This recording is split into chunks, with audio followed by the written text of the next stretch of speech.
Hello বন্ধুরা, তোমরা সবাই কেমন আছো? আশা করছি সকলেই খুব ভালো আছো। আজকে আমি তোমাদের জন্য নিয়ে এসেছি পনিরের একটা খুব সুন্দর রেসিপি। আজকে আমি তোমাদেরকে দেখাবো শিক পনির বানিয়ে। তো এটা আমি কিভাবে বানালাম সেটা দেখতে হলে তোমাদেরকে পুরো কিন্তু ভিডিওটা দেখতে হবে। আর এটা খেতে কিন্তু অসাধারণ লাগে, একবার না বানালে তোমরা বুঝতে পারবে না। তো প্লিজ তোমরা আমার চ্যানেলটা সাবস্ক্রাইব করে আমার পাশে থাকো, যাতে তোমাদেরকে আমি আরও ভিডিও উপহার দিতে পারি। তো চলো রেসিপিটা শুরু করি। দেখো, আমি প্রথমে নিয়েছি সয়া সস, আর এখানে আছে ভিনিগার। এখানে আমি নিয়েছি চিলি সস, টমেটো সস। এখানে আছে কিছুটা পরিমাণ লঙ্কার গুঁড়ো, জিরের গুঁড়ো। এখানে নিয়েছি গাজরটা আমি কেটে নিয়েছি, ক্যাপসিকাম কেটে নিয়েছি টমেটো আর পেঁয়াজ। এখন আমি এর মধ্যে দিয়ে দিচ্ছি কিছুটা পরিমাণ হলুদ গুঁড়ো দিয়ে দিলাম। এরপর দিয়ে দিলাম স্বাদ মতো নুনটাও দিয়ে দিলাম। এরপর লঙ্কার গুঁড়ো আর জিরে গুঁড়োটা আমি এর মধ্যে অ্যাড করে দিলাম সয়া সসটাও, দিয়ে দিলাম ভিনিগারটা।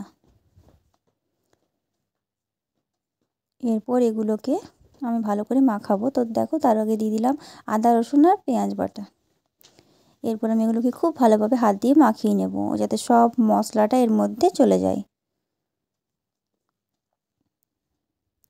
তো মাখিয়ে নিয়েছি খুব ভালোভাবে। এখন আমি টমেটো সসটা দিয়ে দিলাম আর চিলি সসটা কিন্তু আমি খুব বেশি দিইনি। দেখো, এরপর পনিরগুলো আমি কেটে রেখেছিলাম সেগুলো দিয়ে দিলাম এর মধ্যে। সব ইনগ্রেডিয়েন্টসগুলো আমি খুব ভালোভাবে মেখে নেব। মশলাটা যত এটার মধ্যে যাবে খুব খেতে ভালো লাগবে। তো মাখা হয়ে গেছে। এরপর আমি 10 মিনিট মতো রেখে দিয়েছিলাম। এরপর দেখো, আমি একটা শিক নিয়ে এর মধ্যে এগুলোকে একটা একটা করে আটকে নেব। সবগুলোই একটা একটা করে দেবো। দেখো, একটা গাজর দিলাম একটা পেঁয়াজগুলো কিন্তু এভাবে কিউব করে কাটতে হবে। দেখো, দিলাম ক্যাপসিকাম। এভাবে আমি শিকের মধ্যে সবগুলোকে একটা একটা করে নিয়ে নেব।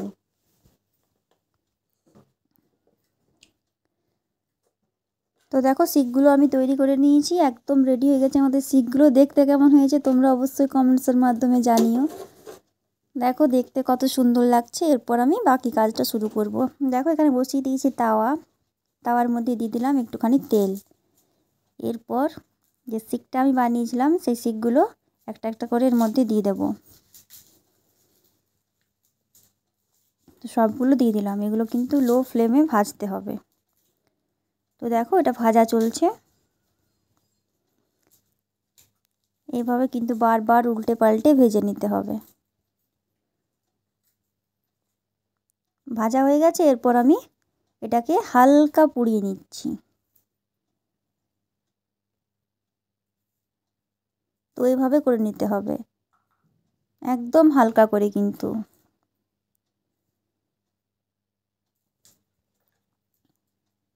হয়ে গেছে একটা, আরও একটা আছে, এটা আমি করে নেব।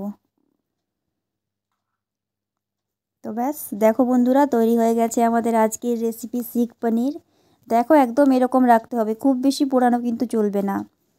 তো বন্ধুরা, তোমাদের রেসিপিটা কেমন লাগলো অবশ্যই তোমরা আমাকে কমেন্টসের মাধ্যমে জানিও।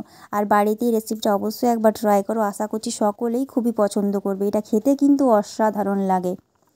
তো তোমাদের যদি রেসিপিটা ভালো লেগে থাকে অবশ্যই কিন্তু একটা লাইক দিয়ে আমার চ্যানেলটা প্লিজ তোমরা সাবস্ক্রাইব করো, যাতে তোমাদেরকে আমি আরও ভিডিও দিতে পারি। আর প্লিজ বন্ধুদের সাথে শেয়ার করো।